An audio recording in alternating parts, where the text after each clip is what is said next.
Hello friends, आज मैं आपको एक ज्ञानी कसाई की कहानी सुनाऊंगी। कौशिक नाम का एक युवक वेदों का अध्ययन करने आश्रम जाना चाहता था। उसके बूढ़े माता पिता ने उससे वहीं रुकने और उनकी देखभाल करने का अनुरोध किया, लेकिन कौशिक उन्हें छोड़कर चल दिया। समय के साथ साथ वह वेदों में पारंगत हो गया और साधु बन गया। एक दिन किसी चिड़िया ने उस पर बीट कर दी। क्रोध में आकर कौशिक ने उस चिड़िया पर अपनी अंगारों सी निगाह डाली और उसे जलाकर राख कर दिया। इसके बाद वह भिक्षा मांगने चल पड़ा। एक महिला अपने काम में व्यस्त थी। उसने कौशिक से प्रतीक्षा करने को कहा। कौशिक ने इसे अपना अपमान माना और उसे श्राप दे दिया। महिला ने जवाब में उससे कहा कि सन्यासी को अपने क्रोध पर नियंत्रण करना चाहिए और जानवरों की हत्या नहीं करनी चाहिए। उस महिला ने कौशिक को मिथिला जाकर महान धर्मात्मा धर्मव्याध से मिलने और उनसे सद्गुण सीखने की भी सलाह दी।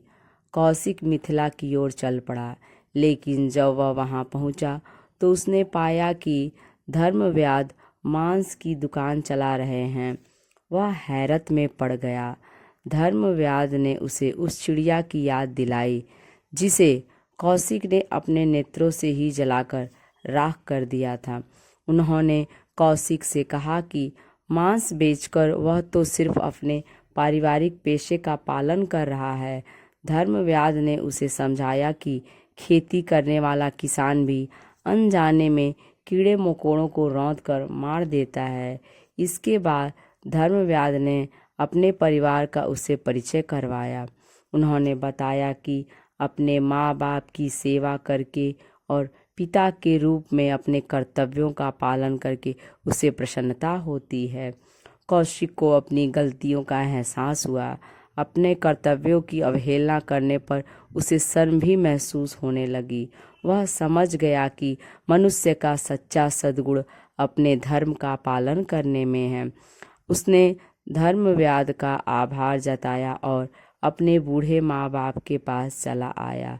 उसके माँ बाप उसे पाकर बहुत ही प्रसन्न हुए। यदि वीडियो अच्छी लगे तो लाइक करें और यदि मेरे चैनल पर नए हैं तो इसे सब्सक्राइब करें।